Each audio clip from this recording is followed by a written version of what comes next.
I start? Yes. Good afternoon, everyone, and welcome to our webinar on Afghanistan, current situation and short-term scenarios. This webinar is co-organized by the Department of International Relations at the Faculty of Economics of the University of Coimbra and the Lisbon Club, which is generously supported by Lisbon City Hall and the Institute Marquês de Valflor. I'll be your chair today. My name is Teresa Almeida Cravo, and I'm an assistant professor in international relations at the Faculty of Economics and a researcher at the Center for Social Studies. Thank you to those of you joining us live through the Faculty of Economics Facebook page and the Lisbon Club's social networks. We're very happy that you're interested in the topic and that you want to hear us debate it. We are very honored to be joined in this discussion by Omar Samad, Ayscha Hamdani, Branco and Pedro Rodrigues. Thank you all so much for being available to participate in this webinar. We're really thrilled that you could make it. For the sake of time, our guest speakers have allowed me to introduce them very, very briefly so we can kind of just jump straight into the debate. Omar Samad is a senior fellow at the Atlantic Council's South Asia Center. He was an Afghan expert at the US Institute of Peace prior to that, and also served as ambassador of Afghanistan to France and to Canada. Ayscha Hamdani is an advocate for the women and children of Afghanistan. She is of Afghan origin, worked and lived in Afghanistan for over a decade and traveled to every corner of the country. And she has family and friends in Afghanistan and access to extensive networks across the country. Branco is a major general in the Portuguese Armed Forces. He was ISAF's command spokesperson, that's the International Security Assistance Force in Afghanistan, as you well know. And he's also publishing his book on Afghanistan very, very soon, so do keep an eye out for it.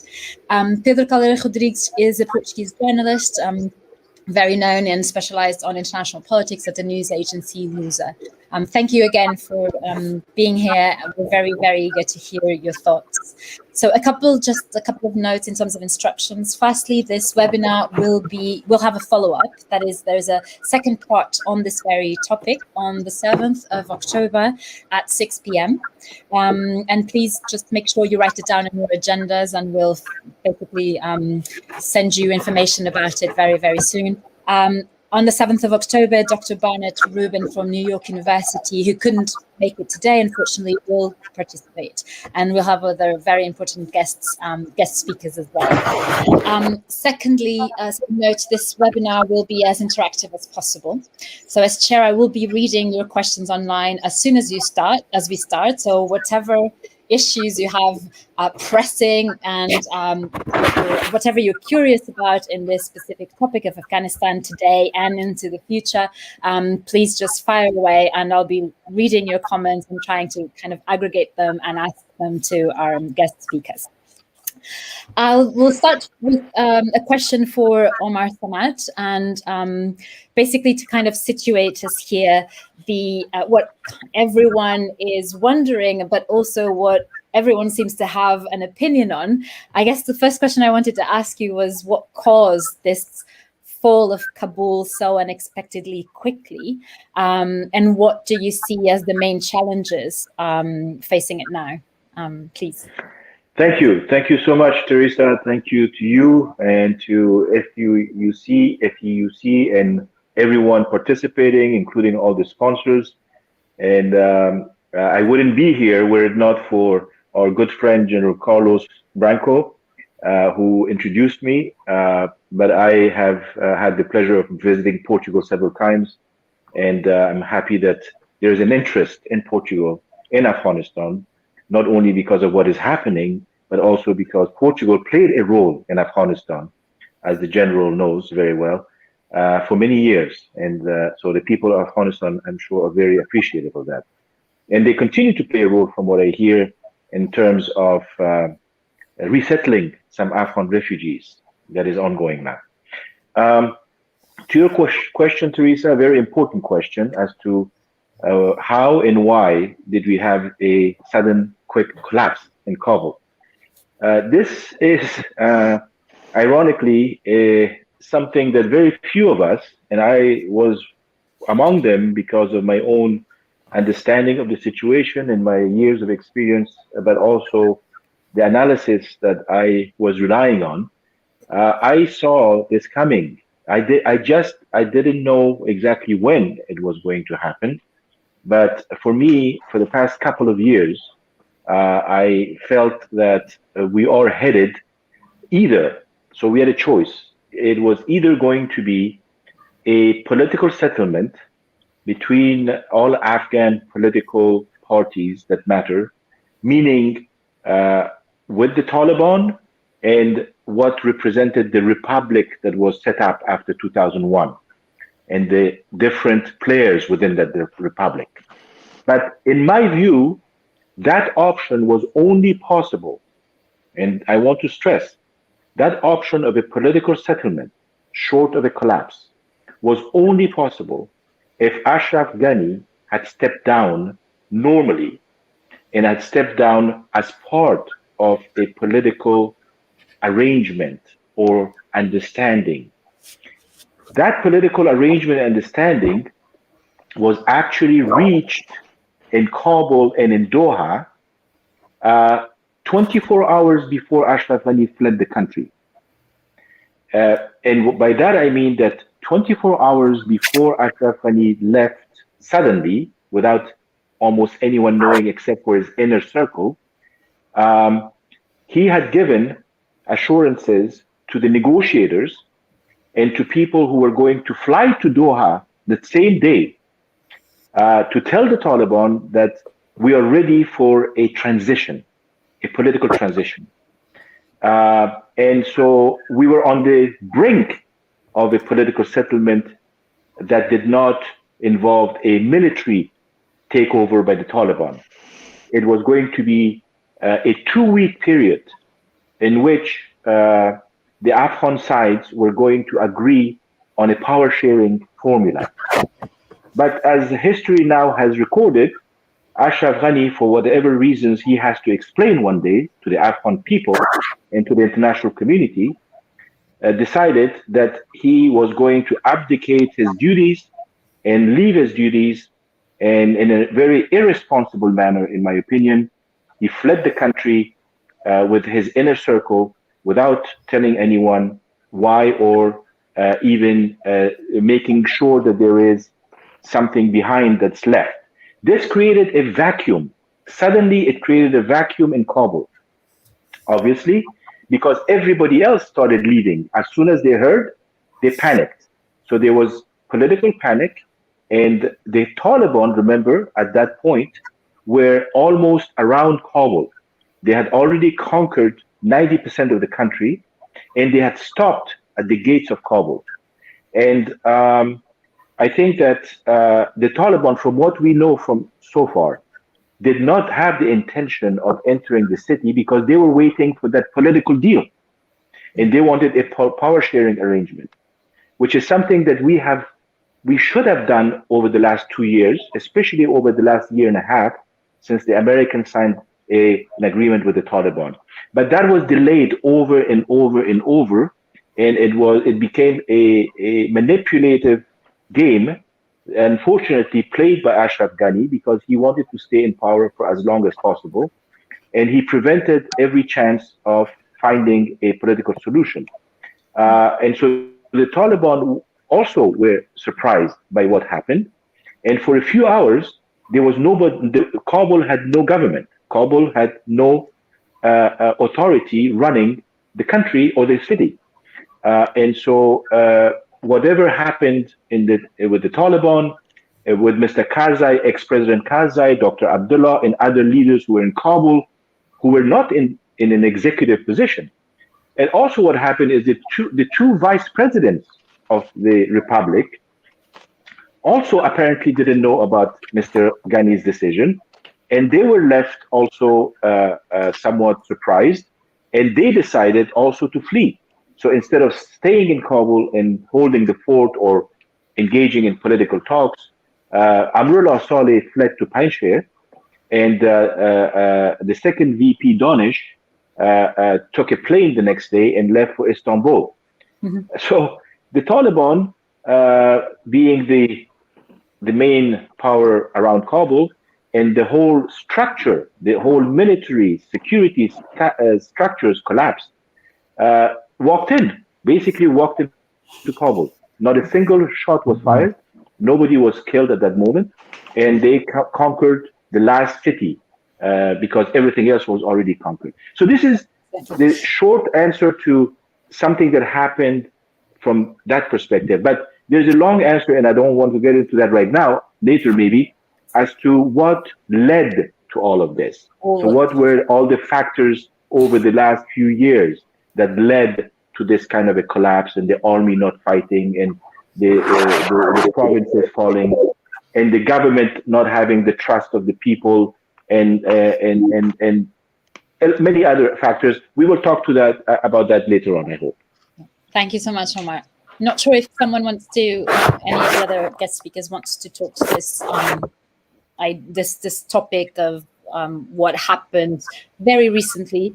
We will go into a bit of some of the past strategic aspects, but also historical aspects of global interventionism, etc.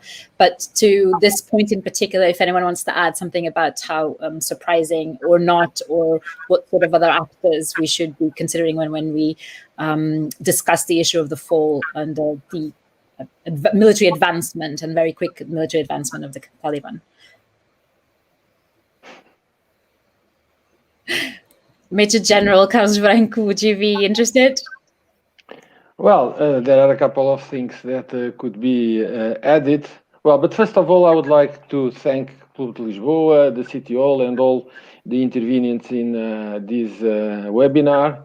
And a big hug for my friends in participating in this session. It's always a pleasure to be among friends, and it's a double reason to be at home. Well, but answering your question, the follow-up of the regime started a long time ago. The Taliban started developing contacts with the tribal elders and the mullahs in the different regions of the country, bribing them, persuading them, harassing them using different methods. And this was the way to bring all these people to their ranks. But there are also other issues very important. The corruption, this is one point already touched briefly by Omar. The corruption created conditions, for instance, for the soldiers avoid the fighting, because much of the salaries didn't arrive to their pockets. And to a certain extent, they were thinking, why I'm fighting? And they were looking above, and they understood their bosses were living very well. Many of them going to Dubai and buying big houses in Dubai and making a lot of business. So this was a question of lack of leadership, the collapse of the system. This is actually a conjugation of many factors. And this, for me, seems to be also very important, the way how the regime behaved. And it was a kleptocratic system that allowed this to happen. Mm-hmm. In terms of the current security situation, so given what's been happening so far, do you have, what's your opinion that what can happen now, and what are the options on the table? Well, at the moment, we are facing several problems. One is inside the Taliban. The Taliban, as you know, it's not a homogeneous group. And at this moment, we have, I would say, three major subgroups. One is the one led by Mullah Baradar, the ones who were in Doha negotiating with the Americans. The other one is the Haqqani network, and this for me seems to be, or could be, the spoiler of this game.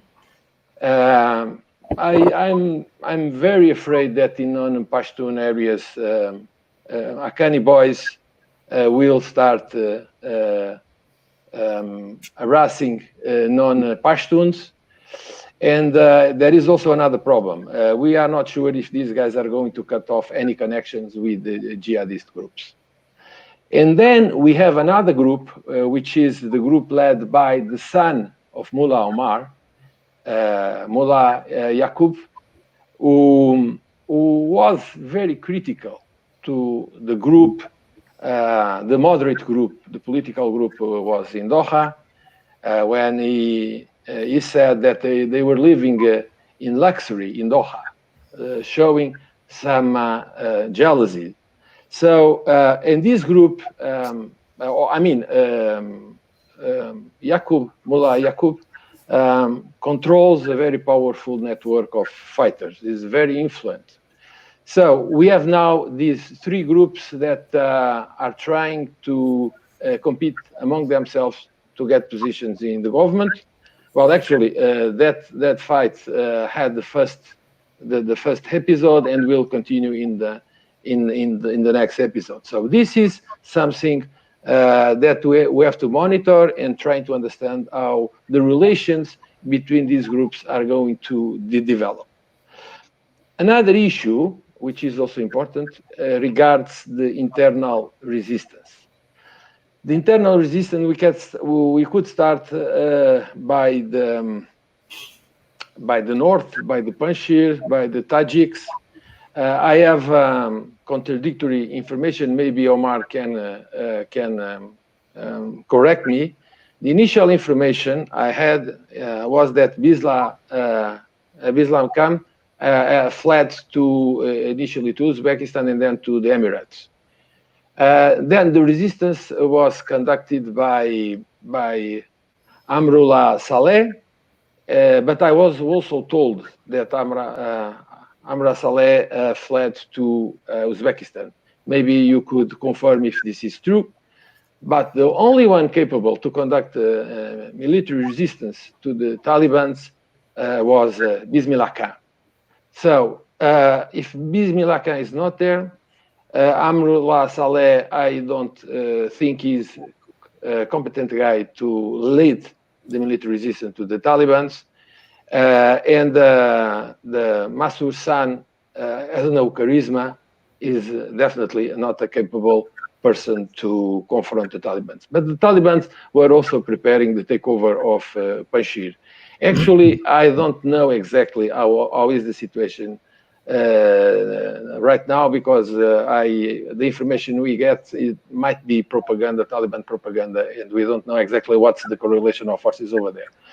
But there are also a couple of reactions of, but for the time being, we don't actually. I don't have real information about the Tajikistan and the Russians, how they are going to support or not the guys in the Panjshir. But one thing is true: the Panjshir is going to suffer the same hardship the country is going to suffer. I mean, shortage of food, and this is very dramatic because they are encircled, and I don't know how feasible is their resistance. The other element of turmoil in Afghanistan, and I'm talking only about the security aspect, is the Islamic State, the Khorasan, and we will see how the things are going to develop. From one side, we have the Taliban supported by the Pakistans. The Pakistans are very happy with this result. And we have also to see how it's going to develop the relationship between the Haqqani network and Pakistan. But when we talk about the ISK, we have to put this in other terms, because the ISK has its origins also in Pakistan, but is in the FATA areas, where the leverage of the Pakistan central government is very weak, and the capacity of influencing them is also not too much, and creates a dark area where the ISK can breed and can develop and can get stronger.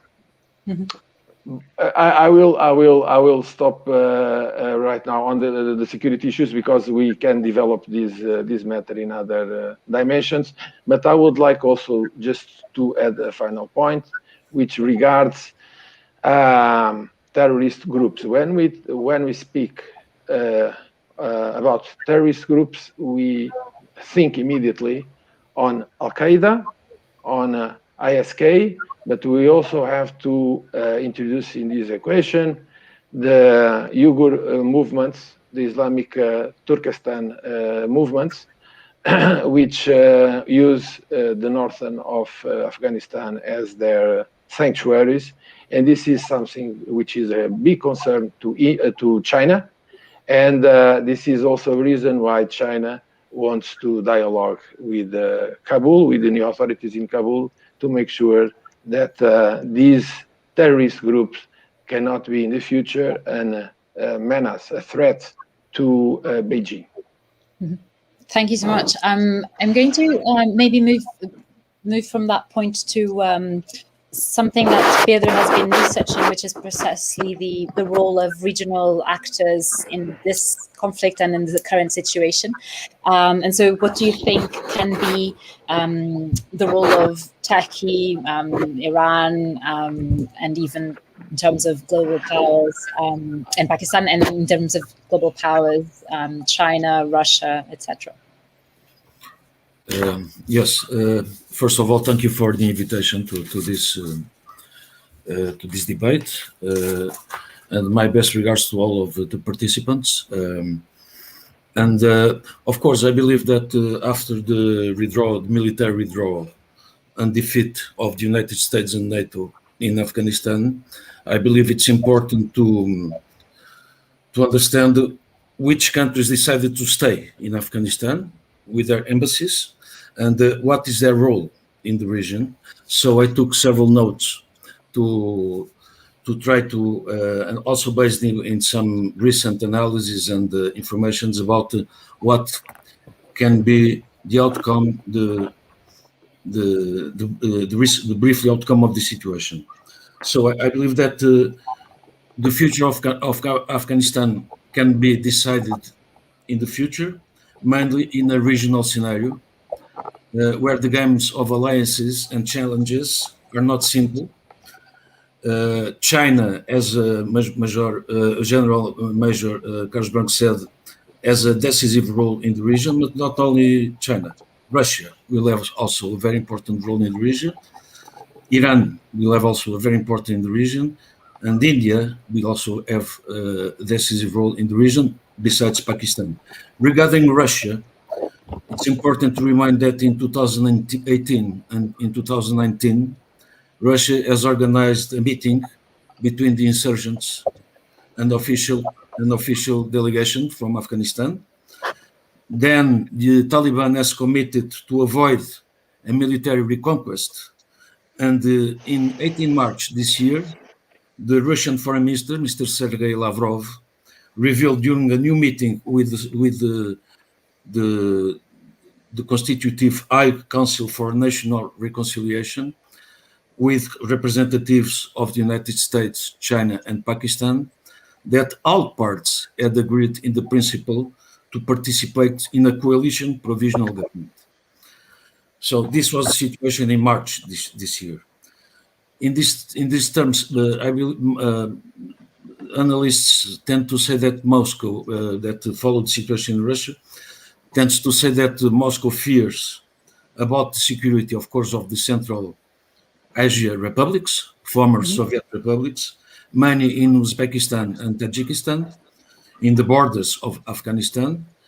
And President Putin has already promised Russian military assistance, if needed, to these two former Soviet republics if there is some sort of turbulence provoked by the situation in Afghanistan. The Taliban in these negotiations have also promised to Moscow that they will not attack any neighboring state, and Russia, in this sense, probably considers them today the best alternative to contradict the ambitions and the actions of the Islamic State in the region.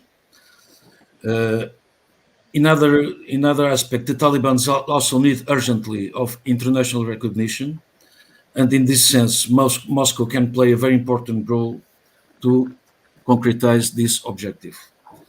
Regarding Iran, Iran has a similar position to Russia at this moment. As in Afghanistan, the Islamic State, known as General Branco said, Islamic State Khorasan Province, ISKP, and Iran has this problem because in the creation of Afghanistan in 1747, Khorasan was a Persian province, and Tehran fears turbulence in the east of their country and has already promised to help Kabul with a military division to attack the ISKP. So there is probably a paradox here because the Shia Iran is giving support to the Sunni Talibans, friends of the Saudi Arabia, the regional enemy of Tehran. So this paradox is very interesting because when the Taliban were in power between 1996 and 2001, they have also persecuted the Shia Hazara minority in Afghanistan, and they wanted to avoid a new absolute power for the Taliban and a new international conflict, of course, also because there are some predictions that say at least 2 million Afghans took refuge in Iran. Iran probably also wants to assure that will become the main regional actor in the Afghan issue. To finish, regarding Pakistan and India, I would like only to stress that Pakistans have emerged with a serious consequence, with a huge tension between the former Afghan government and Islamabad. As you know, there is a problem, a borderline problem between Afghanistan and Pakistan. The Taliban refused to recognize the so-called Durand Line, and probably this will be one issue that will prevail with this new government in Afghanistan regarding relations with Pakistan. Thank you, course, I'm sorry. I was just yes. Maybe we can move on to a different issue. Yes, and then then we could talk about the other regional actors in the region. Yes, and their role. Thank you. Thank you. I wanted to move to a topic that I think Ayscha can help us understand a bit better, which is obviously in terms of her area of expertise, the situation of women in the country right now. I wonder if you could give us some sort of information on what's happening, but also your opinion on how women can actually maintain some of the rights and liberties that they gained in the period in this last 2 decades, and how responsive do you think the new government will be to their needs? That's a lot of questions at once, Teresa. Thank you so much, and thank you to everybody. I've been listening very carefully. And I can agree with some of what was said by Omar to begin with, which is an important point to pick up on, that as a matter of fact, discontent with the government in Afghanistan has been an ongoing story. And as international efforts have been drawing down, we actually started looking at Afghanistan for what it really is, which is an extremely poor country. Now, whereas the takeover of the government by the Taliban was maybe not a surprise, people reacted in a complete and total state of panic. A complete and total state of panic. For the past weeks, and when the news hit that the Taliban took over Afghanistan, we managed evacuation efforts with various governments around the world. It was a considerable effort with people running to the airport, families separating, families ensuring that even one member could make it abroad, because regardless of the fact that this was certainly to be anticipated, people simply panicked and could not believe that after all of these years of international assistance, intervention, and democracy, all of a sudden the Taliban were back in power.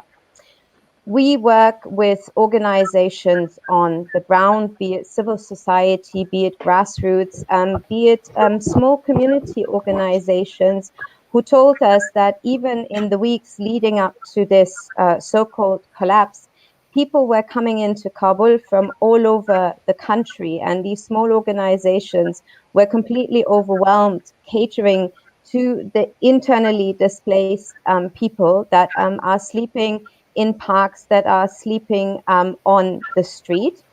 And we started getting reports that there's a shortage of food, there's a shortage of cash, there's a shortage of scratch cards, there's a shortage of access to medical services because the hospital staff is no longer in the hospital. I mean, that's the reality on the ground. And today we are facing a real crisis. We need to remember that Afghanistan was poor before that crisis took place. Yeah? But to us today, the question is, how can we actually ensure that these people, and in particular women and children, will have access to basic services? Can they go and see a doctor? Can they have a roof over their head? Can they have something to eat? Can they maybe send their children to school?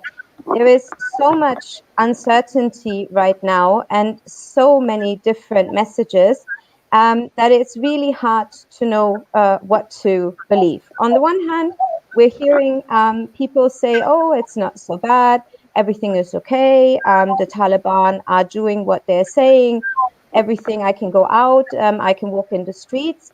Then we have reports of women telling us that their husbands have disappeared, that they don't know where their husbands are, that cannot go outside because they're not accompanied by a male member of the family.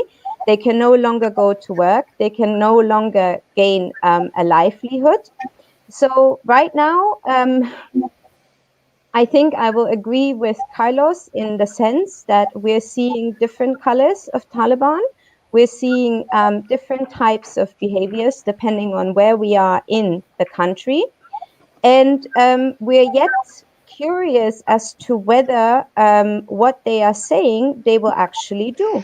If you look at the press conferences, talking to international and national journalists, talking about women being able to work, having access to education, not having to change the way that they dress or that they go about their lives, versus the stories that we're getting from on the ground, they are two different realities.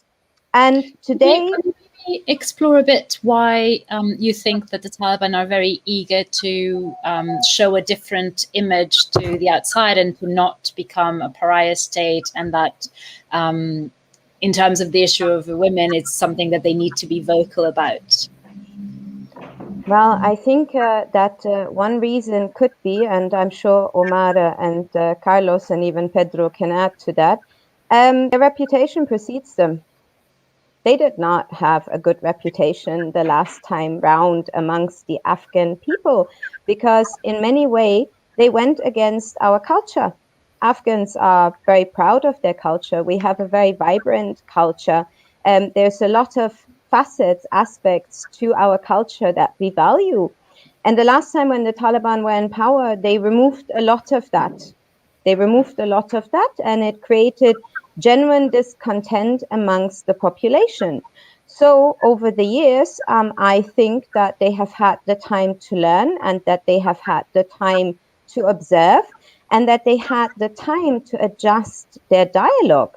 I mean, those press conferences, they are impressive, really, in comparison to what it used to be like.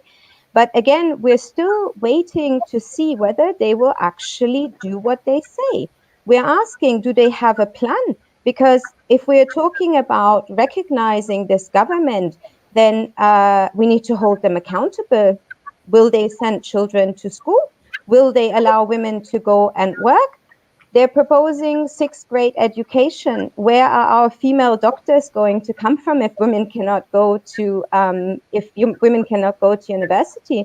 The current government setup that Carlos referred to, never mind the ethnicity issue, there is not a single woman in that government.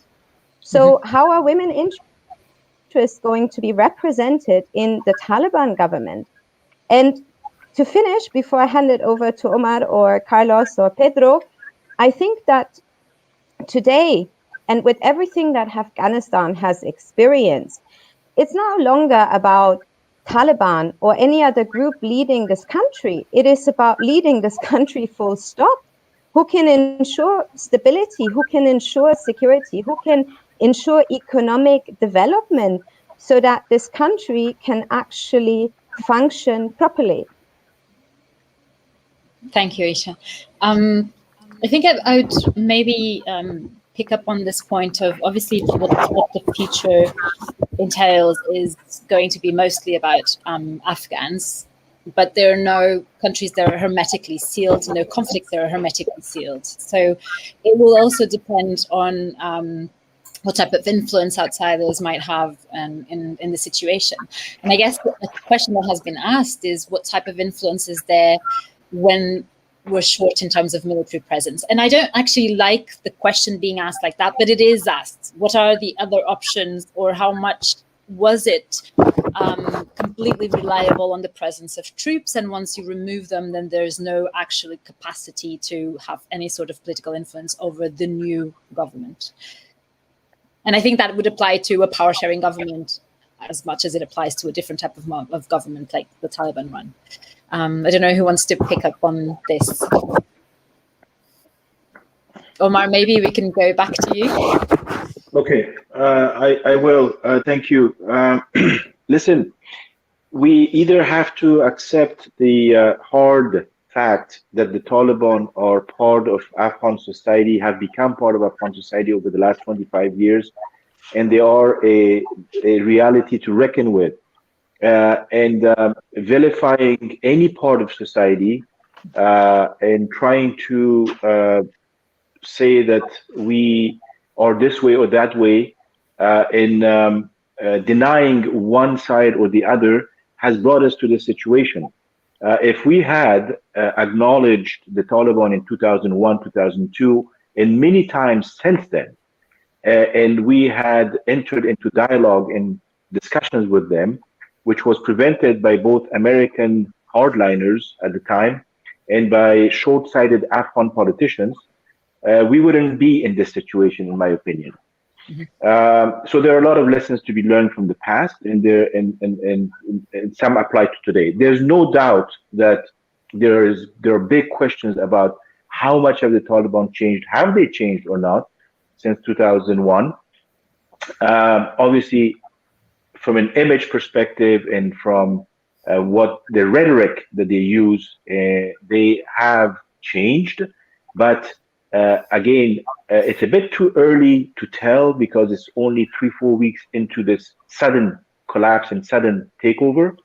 I think you need to give it a bit more time. They have said different things. Ayscha is absolutely correct that what they say is one thing, what they do and how they will adopt policy and implement policy is totally a different issue. We have a very confused picture of what is going on in Afghanistan right now. There is a lot of, I think, Carlos alluded to propaganda. There's a lot of propaganda from all sides. I can, immediately know what is real and what is not so real as soon as it's out. There is an information war going on right now to try to obviously sway public opinion one way or the other, and it's very politicized. The Afghanistan issue is not only an Afghanistan issue, but it's also a regional issue, and it's an issue in every country that contributed to this war effort and this rebuilding effort over the last 20 years, and that means more than 50 countries, including Portugal. So there are a lot of questions being asked. Let me just say one thing about why Afghanistan is so fragile and why did we think, and Mr. Ghani made us think that it wasn't fragile, that he was in full control, that the economy was doing well, that he had changed society, that we have a big army and the best commandos in the region, and that that governance was now 21st century governance. All of that ended up being a house of cards. It was just deception. I am part of that system. I went back to Afghanistan in December of 2001, and I joined the new government, and I've been part of the changes, the good and the bad, for the past 20 years. So I know from inside what we did right and wrong, and what the international community did right and wrong. Mm-hmm. So when we say that Afghanistan is poor now, and it's fragile, and it's corrupt, and it's and at the end of the day, it's still very, very much dependent on outside help, you have to put that in context. And the context is that more or less $3 trillion were spent in Afghanistan. Well, let me correct this. Were spent in the name of the mission in Afghanistan, whether security mission or development and civilian mission and humanitarian mission. So $3 trillion. Never, ever in the history of the world has any country been allocated so much funding in the history of the world. So look at the result. And we need to ask some very, very deep questions about what went wrong and how did we end up where we did after spending so much money. I don't want to even go into how many people died in the past 20 years because we know how many Westerners gave their lives and sacrificed in Afghanistan. We know from NATO countries, we know how many Afghan soldiers and policemen died in this conflict. So at the end, it collapsed. But we may have lost close to 70 to 80,000 young men who were part of the security apparatus in the past 20 years. Mm-hmm. And the civilian loss is close to 200,000, more or less. We don't know the figures. And we don't even know how many people on the Taliban side died. They're also Afghans. And how many civilians on the Taliban side died. So we have a lot of issues to address. And obviously, the Taliban have inherited a huge challenge. At the time when the international community has decided to freeze Afghanistan's funding and stop access to finances, and there's a huge humanitarian crisis looming in the economy already had collapsed before Ashraf Ghani left. The situation was already bad, as Ayscha alluded to, before Ashraf Ghani left. And so now it's a question of, do we really want to engage in for the sole purpose of saving the Afghan people from disaster? Remember, 150,000 more or less people rushed as part of the panic to leave. All kinds of people, even the store guy, the guy who owned a little store, was told that there's a plane leaving for America. He rushed to the airport to get on the plane. And then there were people who had been part of the system who rushed to the airport to save their necks. Mm-hmm. Because there were all kinds of people involved. But there are 35 million other Afghans who are in the country.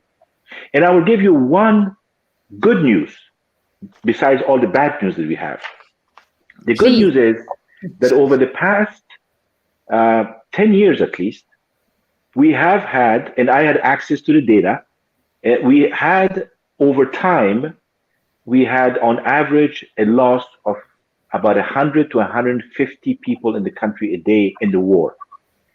That number, and obviously the Taliban were part of it, and a cause of it. There's no doubt about it. But that number now is down to almost zero, with the exception of whatever may be happening that we don't hear about or we hear about. It may be right or it may not be right. It has to be checked and verified.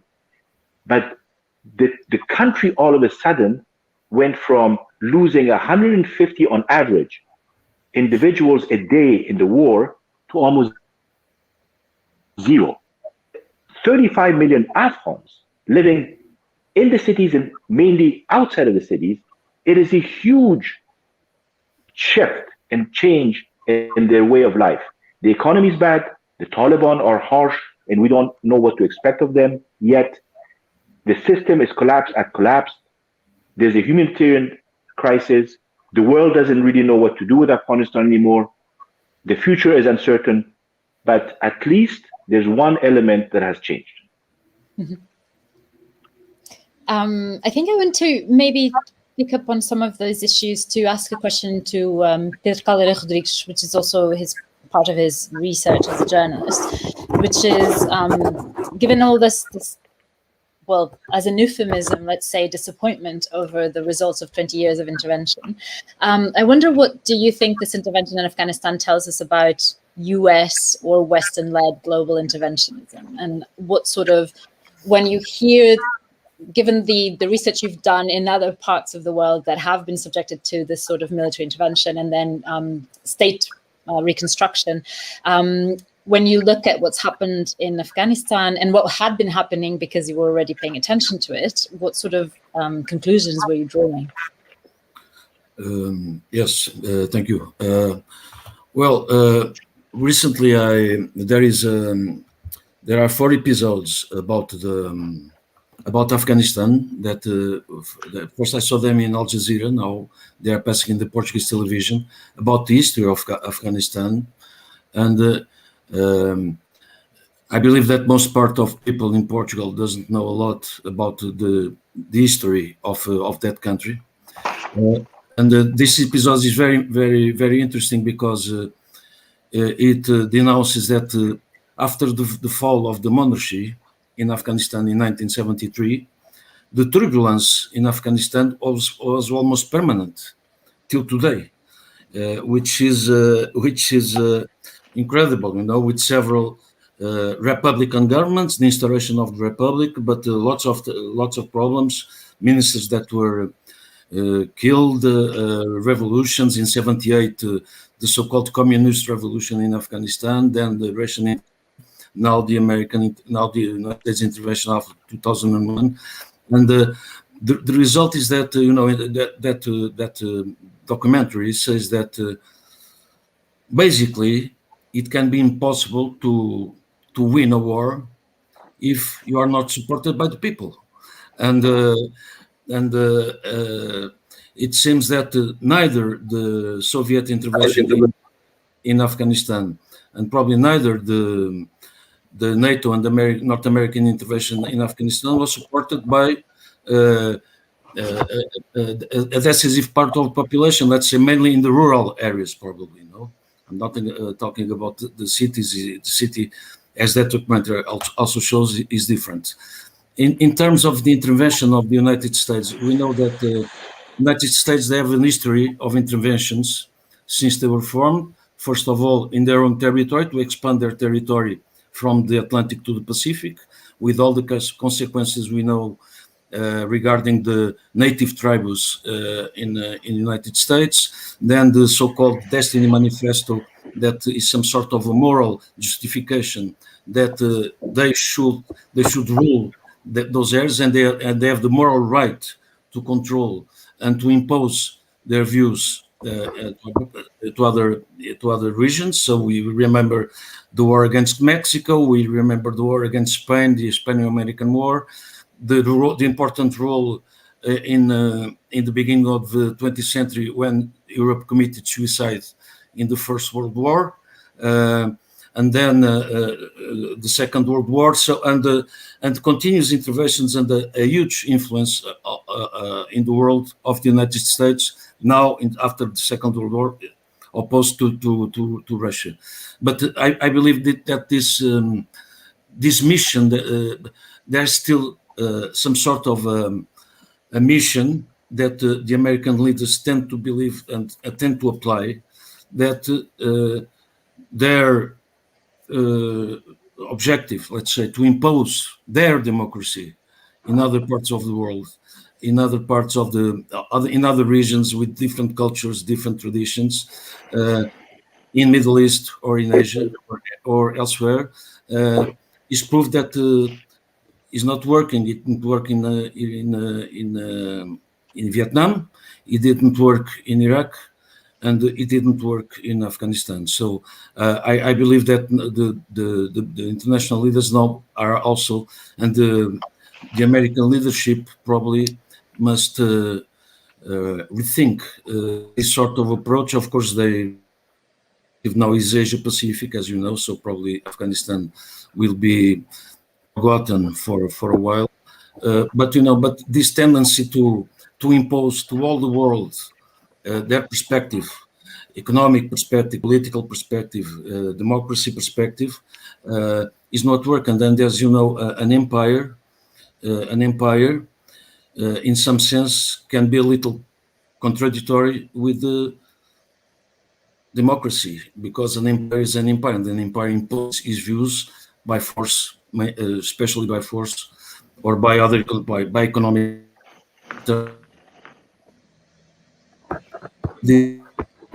Pedro, we lost you a little bit. This withdrawal of the United States is an example of the failure of that sort of politics. Thank you very much. Of the model of interventionism. The model of intervention, yes. Top-down model of intervention. I wonder, Ayscha, I'm sorry to go back to you so soon, but I wonder if you can expand a bit on this sense, because so Western media has tended to focus on, in a way, the shame of Western-led interventionism to leave the way it has left, and also it has focused on what is, from a liberal perspective, the loss of some of the rights and liberties that have been gained, and it tends to obviously focus on women because it is the most kind of flagrant example. But I wonder if you could talk to us a bit about this idea that it was all imposed anyways, which seems to be one of the extreme positions, and the other, which is no, everyone wanted this, and so we were all on board with this. I think this is a very difficult question. First of all, I stand completely and totally with Omar. We went back to Afghanistan and we contributed. We contributed in the good, but we also contributed in the bad. I think that it's an inherently difficult question to ask ourselves: what would work for Afghanistan and would not work for Afghanistan? However, what conflict, disagreements, problems with countries in the region and international interventions have done is that Afghanistan often positions itself as a victim. And I think that it is time and again, I will make this point. Omar also is leading the country today. And yes, we need to recognize that the Taliban too are part of Afghan society and have been for a long time. Regardless of the government that is in charge today, I do think it is important for Afghanistan's people to find their own way. The Taliban advocate for an inclusive government. Okay, show us your inclusive government. How are you going to represent, listen to, and consider the interests of the many? The one thing that generated the last 20 years is extremely educated individuals in Afghanistan and outside. The whole effort to support civil society, to help the country, be it as it was with democracy, which might not have worked, generated many capable and highly educated individuals. A lot of them, like Omar said, got on the plane and left. So who is going to work on making Afghanistan a better country? A lot of the ones who can, who have the ability and who have the education to also educate others, they are abroad today. So are the Taliban saying, we have a plan, we want to make a better Afghanistan? Yeah, it can be an Islamic Afghanistan, it can be Sharia, but are they willing to include the women? Are they willing to listen to the educated women? Are they willing to listen to women who are educated in Sharia and can thereby advocate for and protect the rights that Islam accords to women? Yes. It's uncertain. I want to move on to pick up on this point and ask General Carlos Branco, who has been working on this part as well, on how does he see the political development of the country in the short term, because the title of our webinar probably will continue to make sense for some time, which is we can only think about short-term scenarios at this point. So what do you think in terms of the very short-term future of the political sphere in terms of the connection to what Ayscha was saying? I agree with the points of views of Omar and Ayscha. First of all, we need to understand what's the Taliban vision of the future. We don't know what they think about economy, the development of economy. Ayscha referred to women, but there are a lot of subjects that need to be clarified. For instance, justice. How they are going to run the justice? Are they going to impose a centralized model, or are they going to respect the ethnic codes like the Pashtun-Wali, which are means of running the justice? We don't know. But I believe that soon we will have an answer to some of these issues, because this caretaker government aims at the preparation of the constitution, of the new constitution. And many of these aspects will be clarified. I hope so. But anyway, as Omar underlined, we don't have yet much information. We need to have, we need time. But at the end of the day, I can guess that the Taliban are not going to build a centralized state like the one which was agreed by the constitution in 2004. It will be something like a loose confederation. But this is Carlos Branco guessing. But makes sense if we understand who the Taliban are and how they think. I also would like to underline one point mentioned by Omar, which was the opportunity lost to integrate the Taliban in the system in Bona in 2001-2002, when they were just removed and not considered in the discussions, in the negotiations, and the Taliban are part of the society. And let me underline one point. The Taliban could not run a successful counterinsurgency during 20 years if they did not have the support of the population. Okay? For recruitment, for logistic support, for information, so on and so forth. So I would like to move to other point, which is the issue of the recognition. For me, it doesn't make sense to talk now about recognition. We have a government just announced now.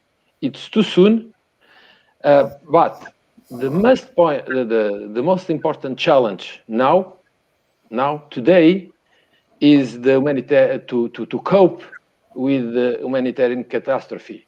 It's not a crisis, and this crisis did not start yesterday or after the 15th August. The Afghanistan suffers a huge drought. 40% of the harvest is lost, and the people doesn't have food, does not have medical support, and so on and so forth. So now the debate should be how should the international community behave to provide answers to the Taliban. And we have to see this in two perspectives. One is the short-term humanitarian emergency aid.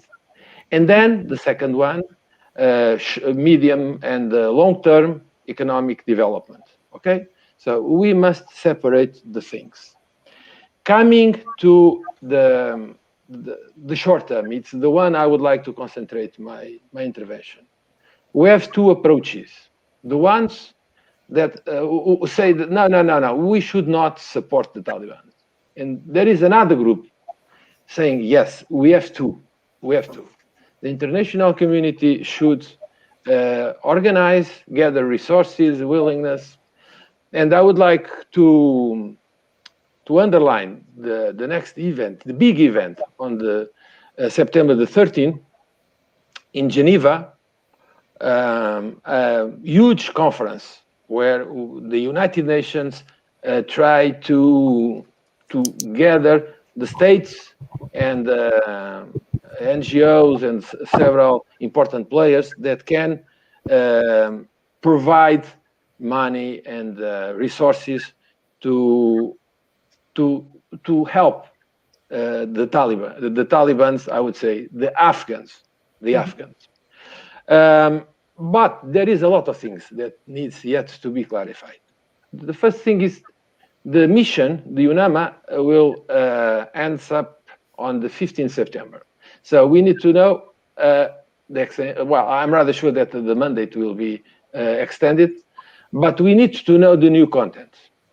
We need to know what will be the new tasks of the UN in Afghanistan. And there are so many issues that needs yet to be clarified. They need to be clarified soon as possible.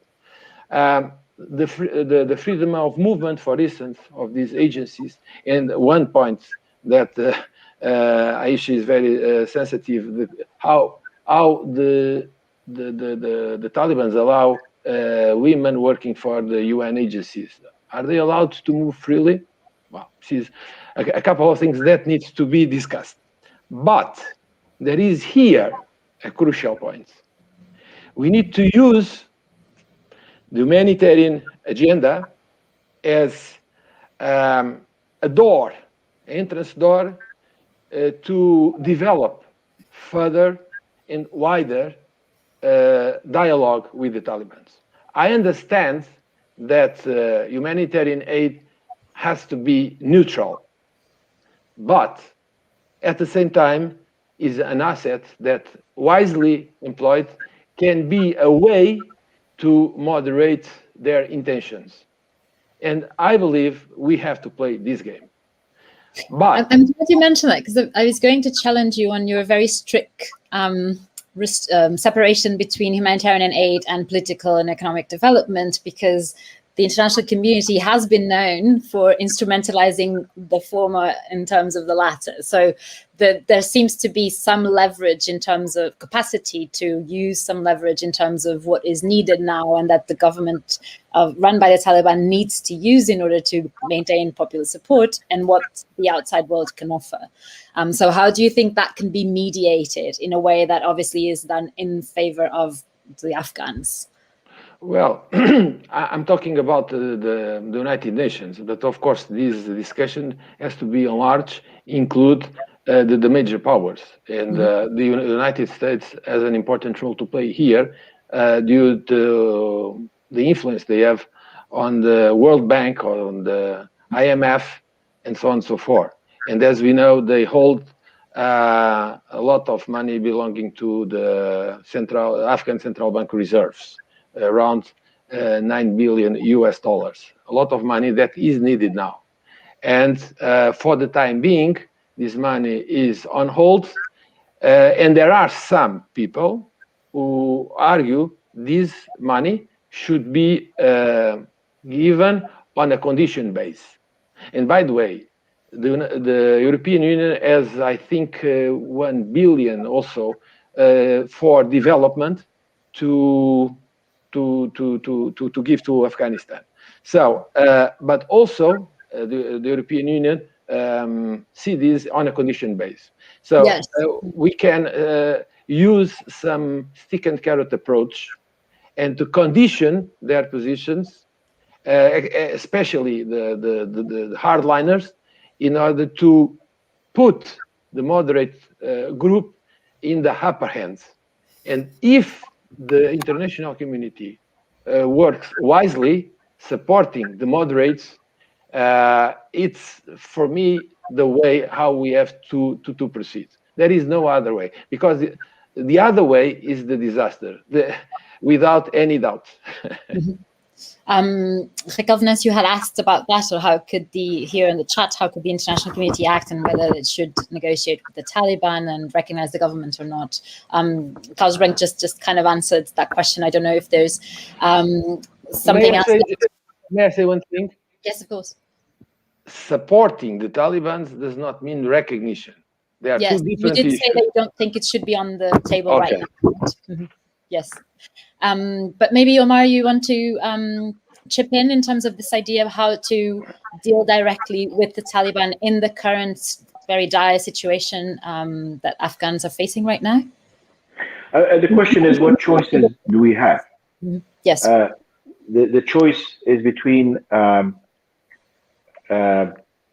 full engagement and full recognition, semi-engagement and conditional recognition, and no engagement and basically sort of isolating Afghanistan, and maybe even empowering the radicals within the Taliban, as Carlos rightly alluded to. I'm of the view that we should use carrots and sticks, but we also need to be aware of something very important that has happened over the years. The Taliban, unlike the previous government, are not beholden to Western finances and assistance. They feel that they have a couple of other options as well. And this is where it becomes complicated, because it involves many other players, non-Western players. And we already see signs that countries in the region, especially mostly our neighbors, but in particular China and to some extent Russia, which is now hedging, Iran, which is now hedging, but Pakistan, to some extent Turkey and Qatar, and the Central Asian republics also are trying to figure out how to approach the situation, want and can be players despite the fact that the West is engaged or not. And so that's one option that the Taliban have. And the Chinese have already expressed some level of support, let's say, and because for them, there are some issues, some criteria, some conditions that don't matter as much. For example, issues having to do with human rights and women's rights, the issue of even inclusivity, the way we see it from the West, is not seen under the same light by the Chinese or by maybe a couple of other countries in the region. So that changes the dynamics for the West as to how to approach Afghanistan. The other option that the Taliban have that not many people refer to is their connectivity and their sort of usage of Islamic networks that exist from Morocco to Indonesia and Malaysia.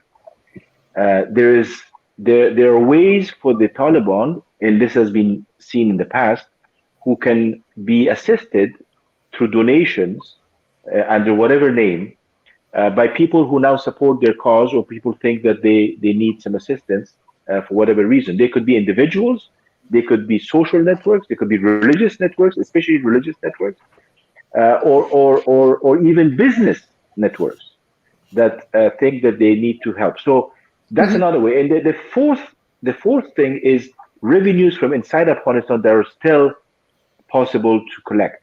So revenues from trade and transit once all the customs are operational again, because right now there's a dire need to open all these border crossings in order for trade to take place, in order for commodities to enter, in order for import and export to take place. That is an absolute necessity, and they know that. And they also collect revenues from that. And the other one is obviously what the Taliban have been relying on, which is an Islamic concept of raising taxes. It's called Ushur, and it's raising taxes on everything that a person owns or produces. And the Taliban have done so. And the biggest source of income for the Taliban in the past has been from these taxes collected from the drug trade. So whether it's the opium cultivation, or whether it's production, or whether it's processing, or whether it's trade and export of the products. There is a lot of money involved. So Western countries need to engage, but they have to be obviously cautious about, mindful of what they engage on, what do they give, what do they take back. But I think that right now, the humanitarian situation in Afghanistan calls for outside the box thinking and outside the box initiatives in order to make sure that the Afghan population that is suffering as a result of war and malnutrition and poverty and lack of livelihoods and no employment can be sustained at some level. And for that to happen, you need some level of Taliban engagement and assistance. Of course. Thank you so much for calling our attention to this, because obviously the in terms of international hierarchies, the conditionality only works under very specific conditions, and in a multipolar world and with various regional actors involved, what we might assume to be the leverage of Western states using conditionality is probably much lower than we think. So obviously there is a need to engage with the other players and to actually think of a better way to mediate the way the resources can reach the population. We have two questions here from Raquel and from Joanna, which are about some more or less the situation, security, but more war-wise in the future, in a short-term scenario. So Raquel is asking, well, let's imagine, in fact, that one of the US's major objectives with the intervention that ended up lasting 20 years was to basically curb and to cancel the threat from possible terrorist groups. And so the question is, if we see a resurgence and that can be seen as a threat to the US, and let's remember the attack that happened a couple of weeks ago.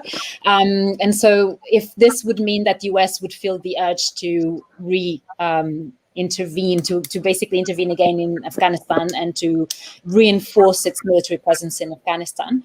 And then another question that also calls up the theme of war is whether, namely in terms of the Northern Alliance, if we can think that the end of the civil war in Afghanistan is actually that the renewed civil war in Afghanistan can actually be a short-term or a medium-term scenario for the country. I'm not sure who would want to take up on these questions. Okay, I can say something on this. Well, about the United States, the United States will have to cooperate with the Taliban to fight the ISK. Why? Because the US, the United States have the assets, the technology that the Taliban do not have, and the Taliban have the knowledge of the society, the human intelligence that the United States doesn't have. So to fight the ISK, they need to cooperate and complement the skills that each one has. So is this a major difference in terms of what happened back in 2001, in which the Taliban's position was actually to allow for the country to harbor terrorist groups, whereas now there's a different understanding? Well, in those days, the Taliban were in the position, were running the country, and the ISK is not running the country. It's a terrorist group, let's call it. For the time being, is a terrorist group. It didn't evolve into a into an insurgent group. And let's keep the ISK at the level of terrorist groups, because they might be easier to eliminate, or at least to mitigate the dimension of the threat. But coming back to the question regarding the threats in the possibility of the United States coming back to Afghanistan? Well, first of all, I have to say that the intervention, the American intervention to dismantle, to destroy Al Qaeda and kill Osama bin Laden was a mistake. These kind of operations are done without invading a country. Well, the evidence of that is first, they caught Osama bin Laden 11 years after, or 10 years after, and in Pakistan, using a special operations action. So if you want to kill someone, it's not invading the country that you are going to get it, or to get him. The second issue, Al Qaeda, well, it was to a certain extent affected, but he still exists, and he lives in other locations, in other parts of the globe, and even in Pakistan.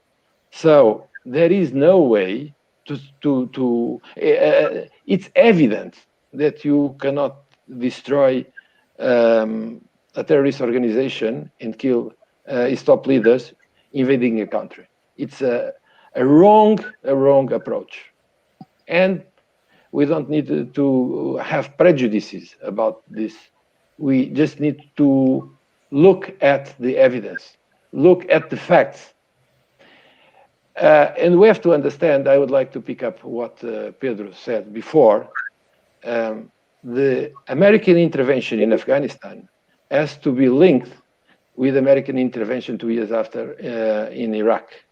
And we have to understand it through the lens of geopolitics and the role the United States wants to play in that part of the world, affecting the backyard of Russia, and to set military bases in Afghanistan and the Central Asia republics in order to have a droit de regard on China and on the developments of what China was doing in the area, and later on the Silk Road. The Silk Road was announced only in 2013, but it was basically a conceptualization of something which was already on the ground.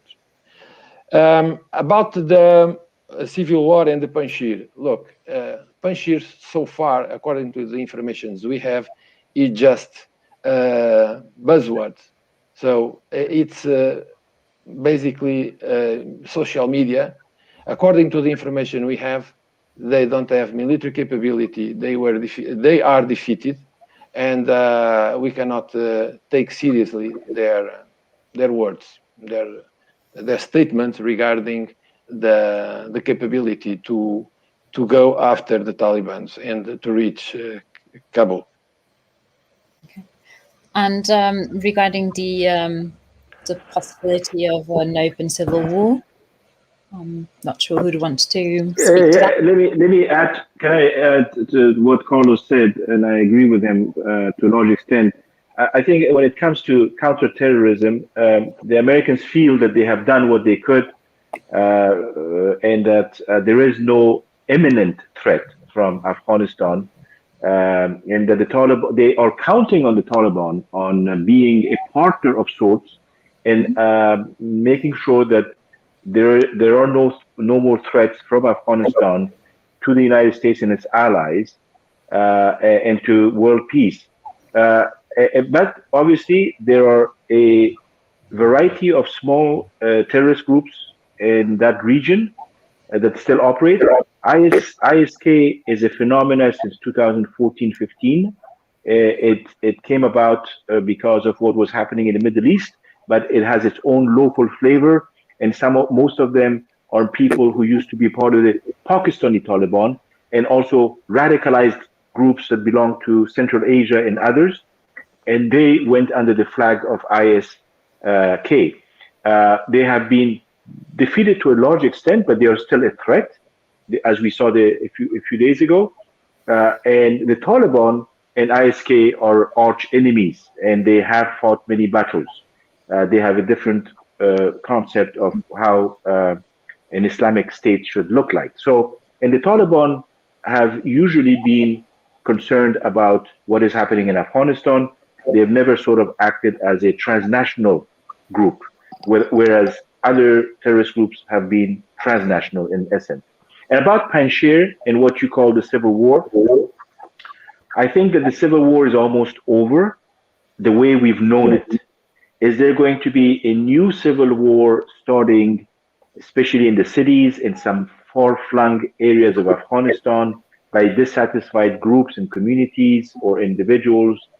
As yet to be seen.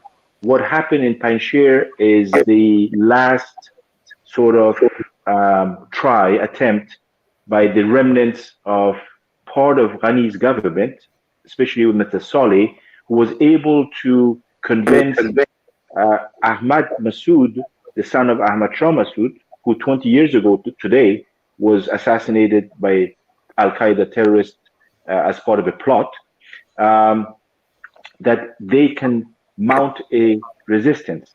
The Taliban, from what we see from credible news, because as I said, there's a lot of propaganda right now going on, and so you have to be very careful as to what you listen to.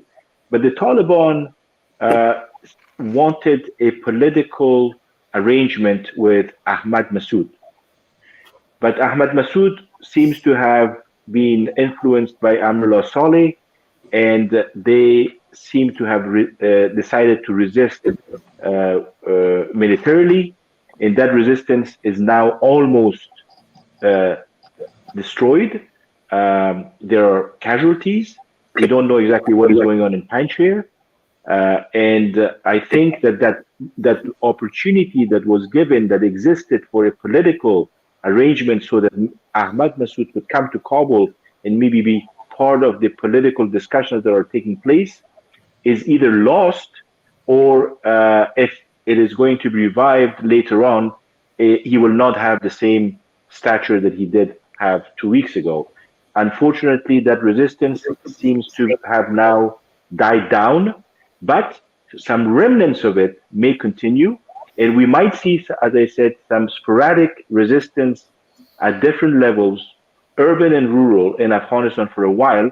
But at this point, the Taliban seem to be in firm control of most of the country. Mm-hmm. I don't know if Ayscha, you want to add something to this as well? I've been listening attentively, and I think that the one observation that I would like to make, and this goes a bit back to your question of international intervention, what did it do, what did it not do, and what are we looking at now, looking ahead. I think that regardless of whether we're going to work with carrots and sticks, whether there should be an international military presence or not, whether there will be conditions imposed or not, I think that one important piece is for the West to understand that maybe the values that have been presented, that have been worked for, that have been promoted, are not everybody's values. And listening to Afghan civil society, and I'm not talking about the bubble that formed in Kabul for the past 20 years around the international community, and that is not representative of Afghanistan. And once you leave Kabul, you will actually understand that. I think we need to listen to what they want, because let's go back to what Omar said earlier on. The Taliban are part of Afghan society. Under the Taliban, there was no corruption. There was no corruption in Afghanistan. So there are people who actually support the Taliban, and probably they have good reasons to do so. So I do think that if we want to advance, and if Afghanistan should actually have the possibility to be peaceful, let's try peaceful before we go to prosperous, then we need to understand that this country needs to define its own way of doing things, its own system, and also its own values.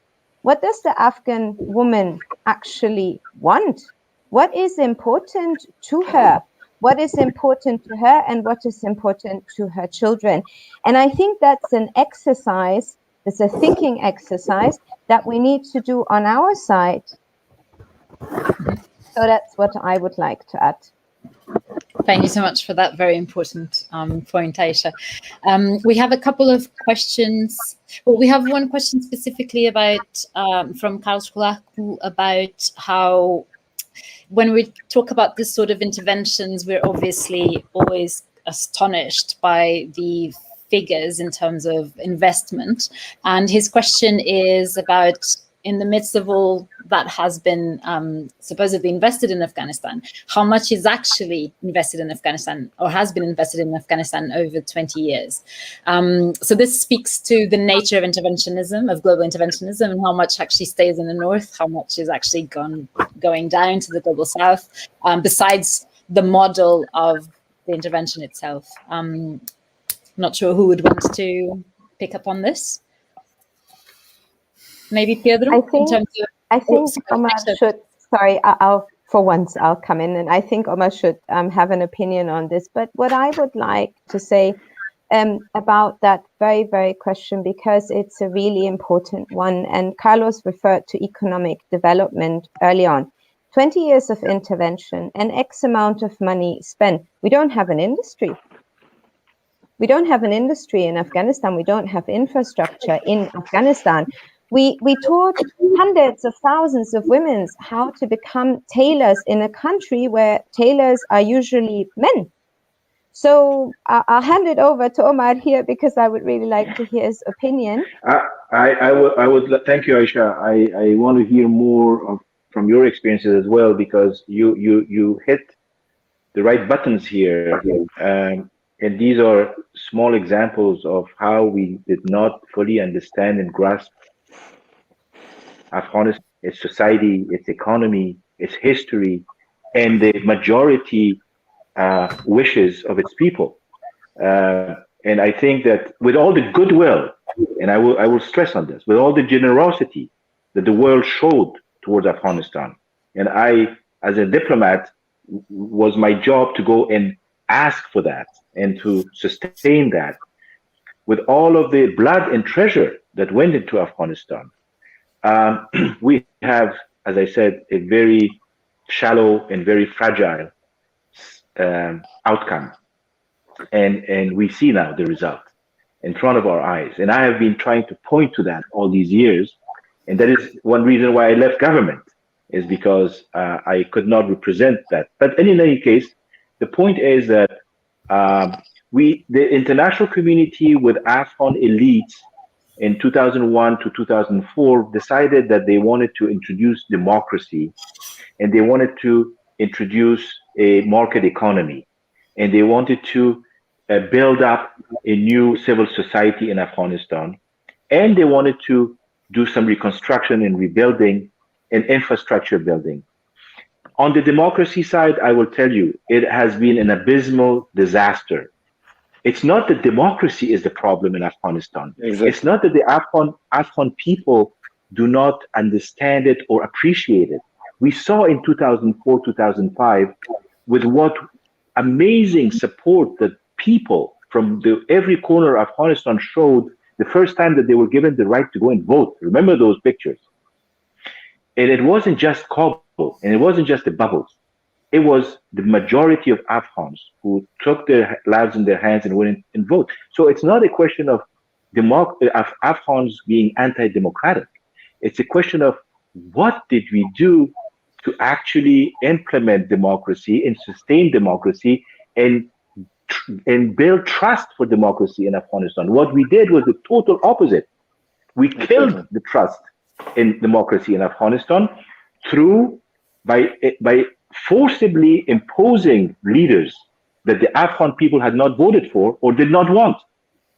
And we did it because they were our people, meaning whoever thought that Mr. Ghani was could be a good representation of external interests, put them in that place. We all know that the 2014 elections were absolutely fraudulent. The 2019 were more fraudulent. 2009 was fraudulent. How do you build democracy when its people see with their own eyes that you have built a system that is not credible and that is not fair. So the same applies to the economy. The same applies to infrastructure. I can give you figures. The Americans spent about $180 billion in Afghanistan. And earlier, when I talked about $3 trillion, my friends, 80 to 85% of that money was not spent or allocated in Afghanistan. It went back to the countries, the donor countries. It went back to the contractors and the subcontractors from the allied nations. It enriched many, many, many companies that have been involved in this amazing venture called Afghanistan, in this war that kept going on and on without any results. So there are some very deep lessons that have been to be drawn. And at the end of the day, we don't have electricity in Kabul. The population of Kabul does not have access to electricity. Maybe 10, 15% occasionally have access. The infrastructure is absolutely trash. Yes, things have been done. Yes, we have tried to empower women. But again, Ayscha is absolutely right. We empowered bubbles of women and spent hundreds of millions of dollars. And I can even name you programs whose money went into bank accounts instead of being spent on promoting women in Afghanistan, and not just urban women, but the real women of Afghanistan who are in the rural parts of the country, whose life didn't really change much in the past 20 years. 90% of Afghanistan's life, the people's lives, given the amounts of money that came, really didn't change much. Yes, there was some dynamism. There was money thrown at things. People became rich. But the overwhelming, not only didn't get rich, but let me tell you, the last thing I will tell you, they also lost a certain level of stability and peace. They became a target for a war waged against an insurgency that was becoming stronger because the people were turning against the government. So one of the reasons why we lost the Afghan people, one of the reasons why the army didn't fight, one of the reasons why rural Afghanistan supported the Taliban, not only from an ethnic perspective, was because we, in the past few years, used tactics and strategies that actually hurt the Afghan people themselves. We went after so-called terrorists, but we ended up entering people's homes and killing their parents in front of them, in front of the children. That is not the way to run a war, and that is not the way to build a country. And that is probably something that we need to learn. And these are things that have been repeated in history, but we tried to hide it, but we couldn't hide it that much, and now it's coming out. And so it's very unfortunate that this happened, but it's part of the calculus that took Afghanistan down. May I? I would like to make a short comment.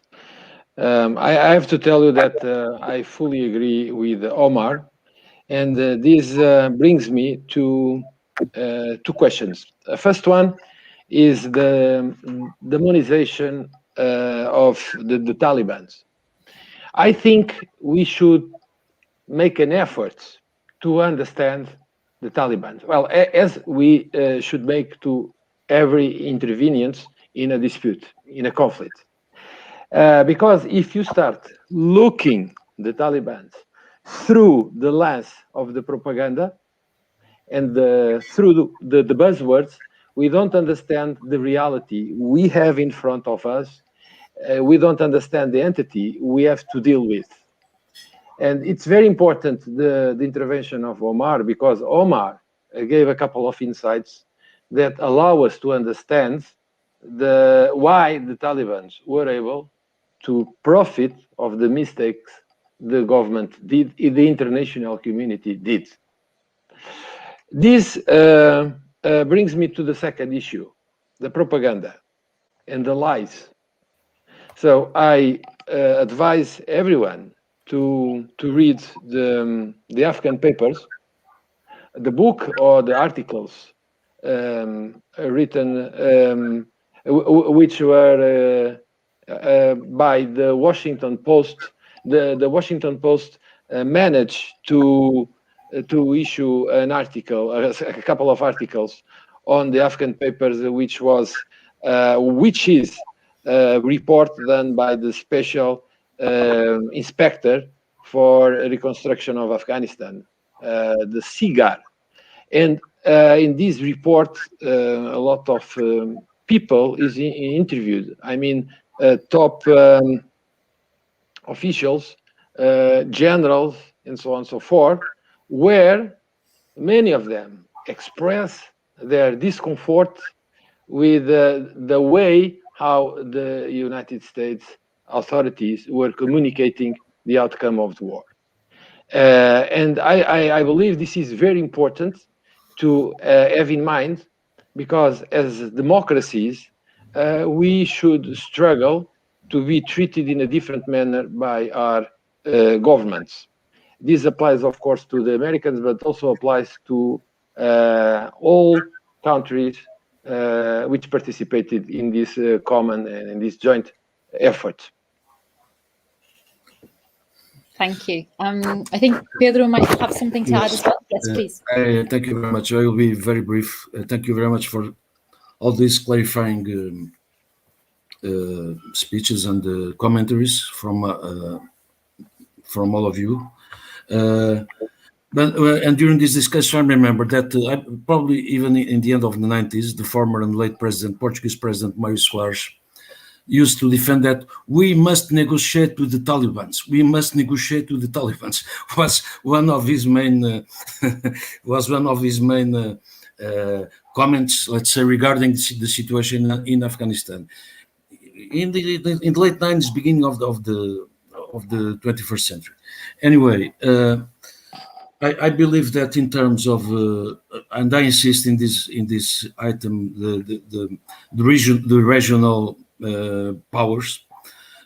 In terms of contributions, I believe that, probably I'm wrong, but I believe that India before was the first regional contributor to Afghanistan before this war. So now India is withdrawing, probably withdrawing. Besides, yesterday there was a very important meeting in New Delhi with high responsibles of India and Russia to discuss the situation in Afghanistan. But India, it seems that is withdrawing for the moment as one of the main influent countries in Pakistan, in Afghanistan, of course, and with the problem of the reinforcement of the positions of Pakistan in the region. Regarding China, just to say that probably China, General Carlos Branco also referred to the problem of the Muslim, let's say, insurgents in Xinjiang province, and the fear that Russia has connections between these groups and the Uzbek and Tajik Islamic organizations that can also influence and provoke turbulence in that region of China with the Muslim majority. In terms of economic terms, it seems that China has also a project, an economic project to connect China to Pakistan through Afghanistan. And China has made also important investments in Afghanistan, mainly in the extraction of raw materials. And probably they want to continue and to promote the economic development of Afghanistan. So in this sense, I believe these regional actors will be decisive. Regarding Turkey, just to finish, Turkey is a very interesting. Can I just ask you something? They'll be decisive, and they seem to tend towards looking at the Taliban as a major stabilizing force that can actually help their own agendas, from what you're saying. Yes, China. Yes. I believe that there will be, in terms of investment, economic investments. Let's see who will invest. As a matter of fact, in Afghanistan, and that will be also very important for this, let's say, supposed stabilization of the situation politically. Yeah. And as you know, Afghanistan depends a lot, unfortunately, of international assistance, and it's a very serious issue, as it was already said here. But regarding Turkey, just to say that Turkey has a very important, interesting position, because before the takeover of Kabul by the Taliban, President Erdogan offered himself to control the airport of Kabul to the Americans. The Americans, in principle, have accepted the offer, but the Taliban have refused that offer. But I believe this was a decision of Erdogan to try to ease his tensions inside NATO between Turkey and the United States. And yesterday, President Erdogan had a statement saying that we must be very prudent regarding the new government, and we must wait and see what is going to happen in Afghanistan. Just a last note, and regarding Europe, because recently I read an article of a Hungarian newspaper that is connected to the regime of Orbán, of Prime Minister Orbán, which is considered an illiberal democracy, and has lots of, as you know, lots of questions and conflicts with Brussels, with inside the European Union.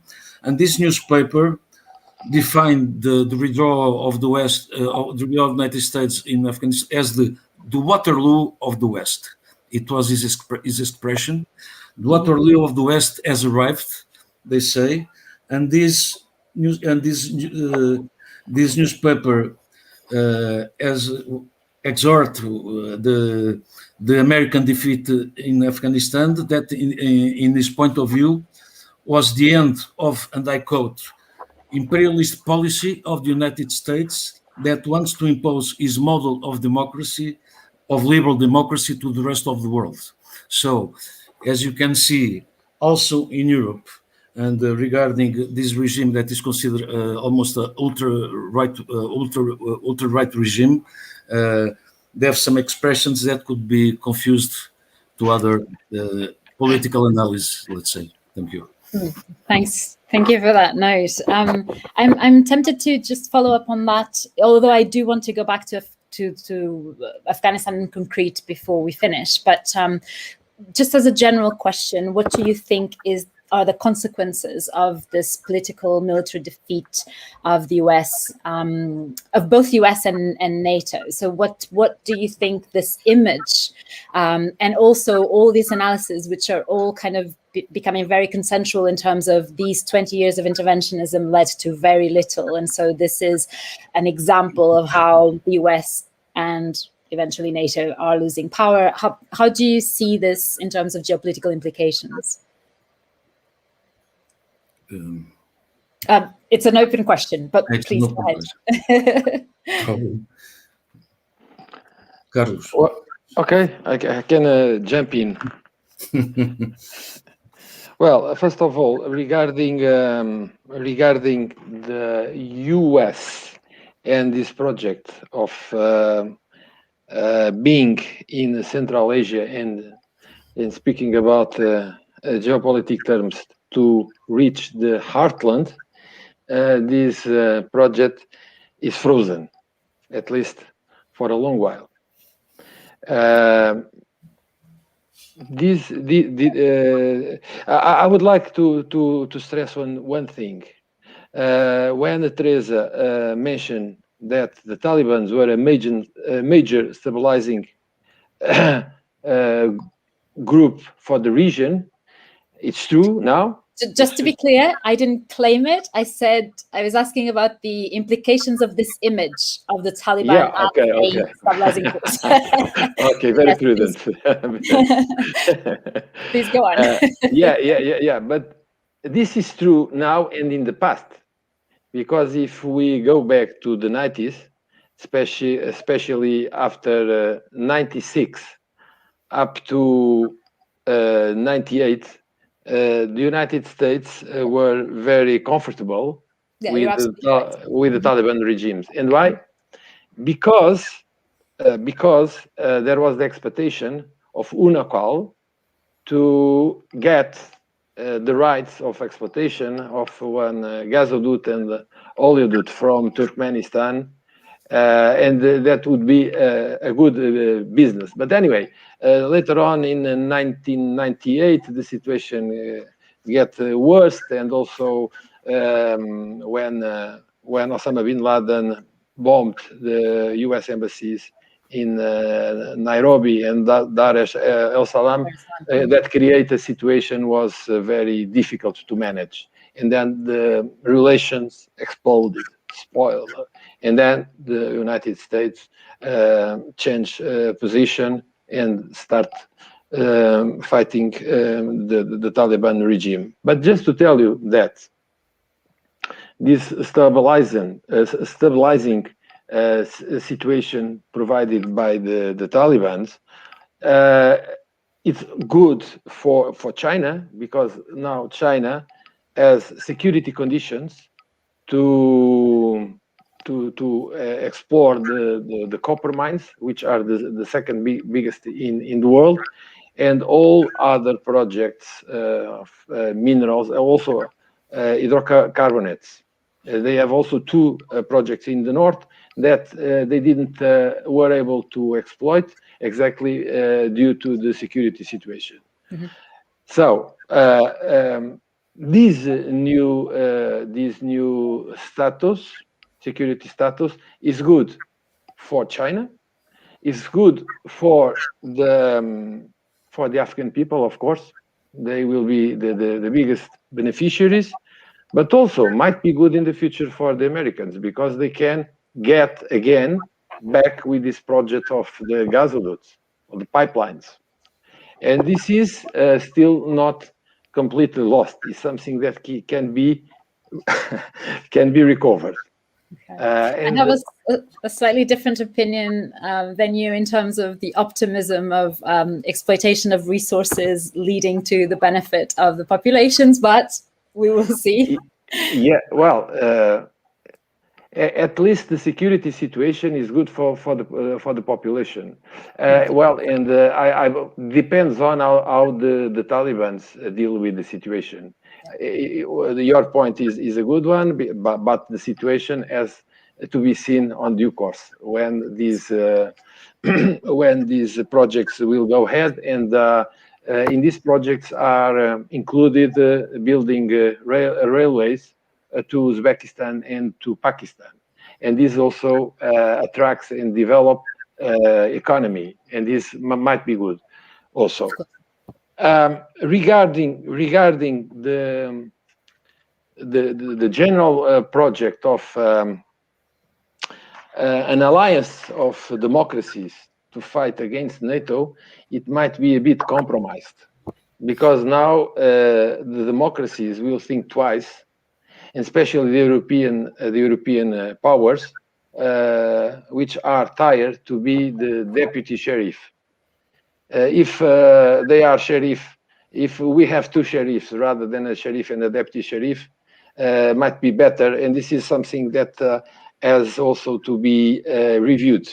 For NATO now, especially the European powers, may think of with the skepticism the project that the United States wants to put the European powers behind them against China, and to enlarge the reach of the reach of NATO, and included China in this project. So this is something that might be effective, because again the Europeans might think twice.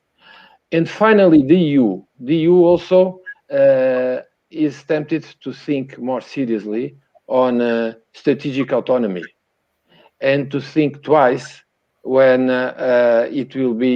when the United States knock his door asking for support for this kind of adventures.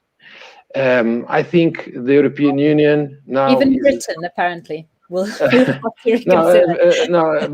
Britain is another thing, because Britain wants to be a global power, and there's a task group in the South China with the F-35 from the Americans and frigates from the Netherlands and Germany. So they were not able to build a full task group. But this is another story. Coming to the European Union. So European Union will be tempted to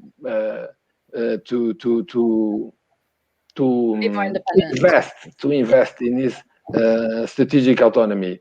And I stay here because this would be a PhD thesis, and a lot could be said about this.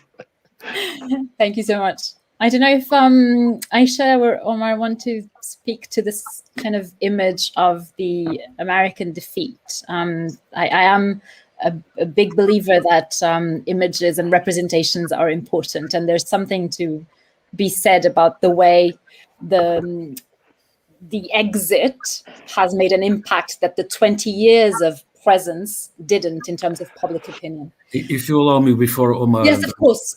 Speak, just to remind, and probably Omar and I could speak about that, the declaration of President Biden when he justified withdrawal of the American troops of Afghanistan, saying that we were not defeated because we left here 300,000 men with our guns, our weapons, and our money, and they were that went away, and they were that were defeated, which was probably not very well received in Afghanistan.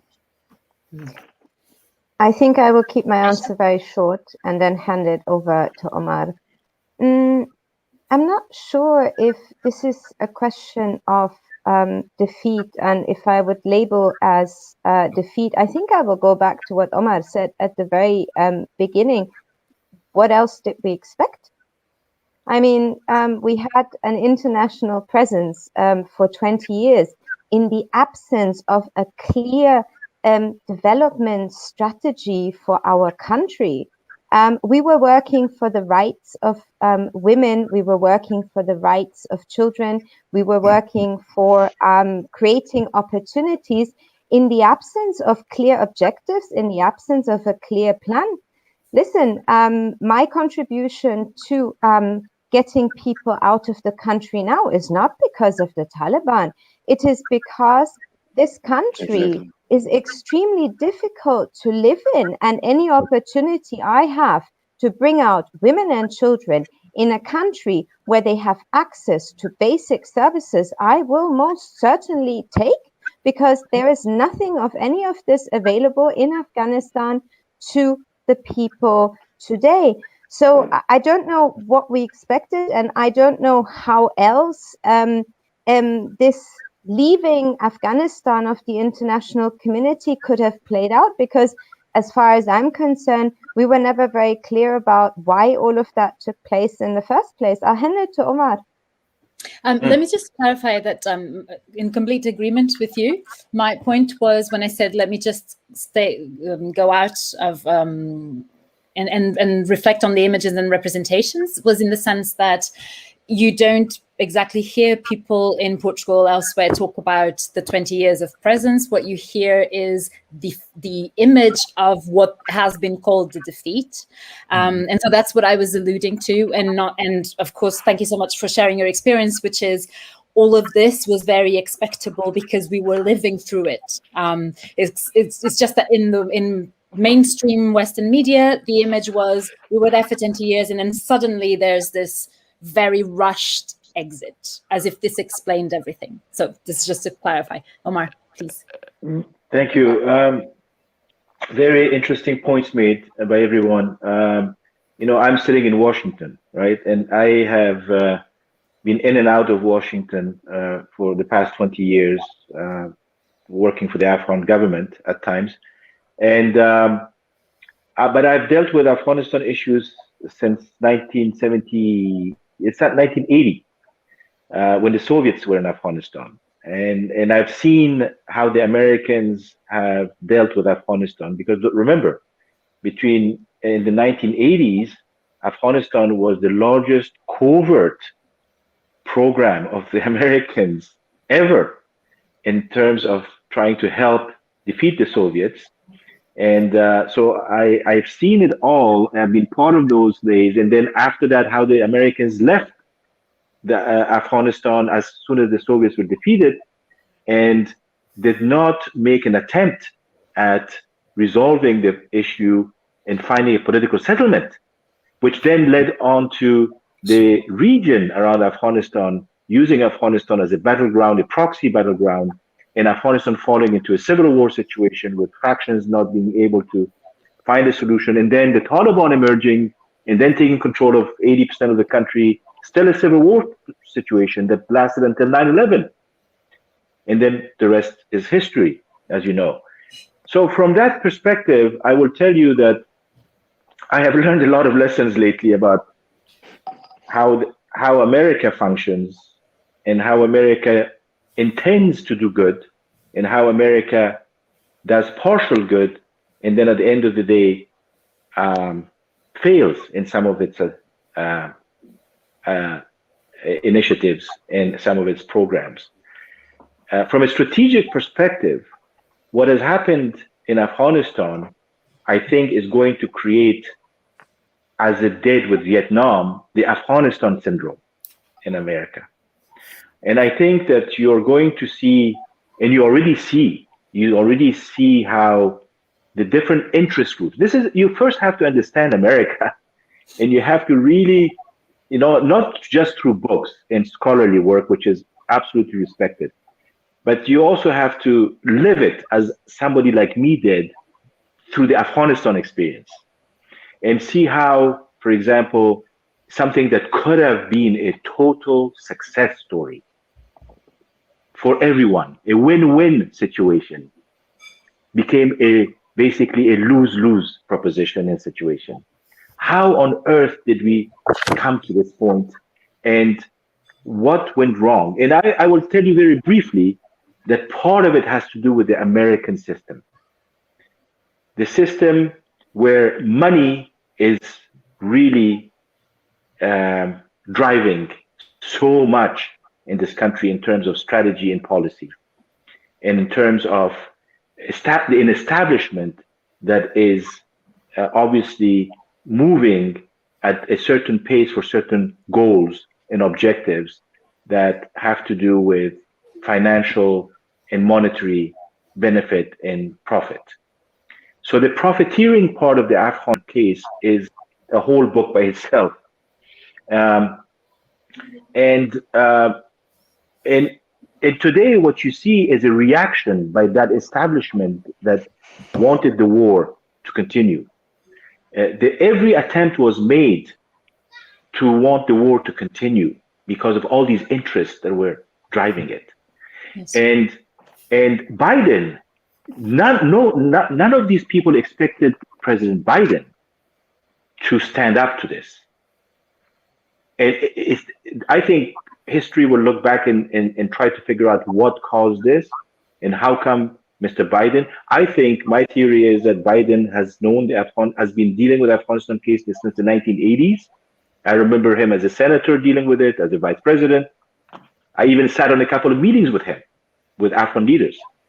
And I know that he has a visceral idea of what is right or wrong about Afghanistan in that region. And the generals and the diplomats and the establishment was not able to convince him to continue. They wanted Trump out. They thought that we needed to get rid of Trump because of a bad decision. What they did not expect is that Mr. Biden was going to actually continue the same strategy. Mm-hmm. They actually don't diverge there. America has some very deep questions to ask itself. They need to look at this beyond the CNN BS, and beyond the nonsense that we hear in the media, but with some exceptions. There are some really good introspective pieces that come out and analytical pieces that come out, and you can see that they realize where the problem might be lying. The Afghanistan papers that Carlos alluded to are absolutely a treasure trove. Everybody needs to read that. There are many other things that have come out that need to be read, and there will be many years of scholarly work that needs to be done on Afghanistan and the American experience in Afghanistan, which is not just an American experience, which is also a European experience.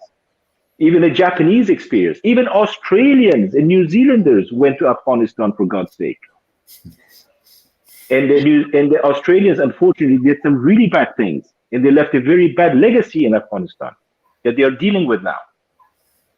Yeah. Besides all the good that they did. So the problem is, we intended to do good, we did some good, but at the end of the day, it wasn't enough, it wasn't managed properly, it wasn't led properly, there was no real focus on strategy. Every year something, and there were a lot of interest groups with a lot of profit attached to this war. So it's a very big piece to digest, a lot of different moving parts. But I have to leave you guys because I have something else. But I want to thank you for this great opportunity to have a very open and candid discussion. Thank you so much. You've obviously helped us very much understanding this. There are a couple of questions on private military security and military equipment left back in Afghanistan that unfortunately we weren't able to answer. I think we answered all of them. And we also have some suggestions of readings by Sandal and Louisa Quill if you want to take a look. Thank you so much. I wanted to thank all the audience and especially the people that asked a few questions. But most importantly, I want to thank our guest speakers for joining us on this very, very important debate. I think Pedro and Carlos will allow me to give a special thanks to Omar and Ayscha for bringing a very, very important side of things, because obviously we could not have this debate without people of Afghan origin and have been working inside Afghanistan and with people interacting with Afghanistan to obviously enrich this debate. So we're very, very grateful that you could make it. We're very grateful that you took the time in the midst of this very kind of overwhelming time, especially to Omar and Ayscha, obviously. Best of luck in your endeavors to help the Afghan people, and also to Carlos, who has been occupied in terms of refugees, and thank you so much for your work. And Pedro, please continue doing your excellent journalism, because we definitely need more than just mainstream and Western-led journalism in order to actually understand what's happening. So deep thanks to you all and to the audience. Thank you so much. All the best. Thank you. All the best. Thank you. Thank you. Bye. All the best.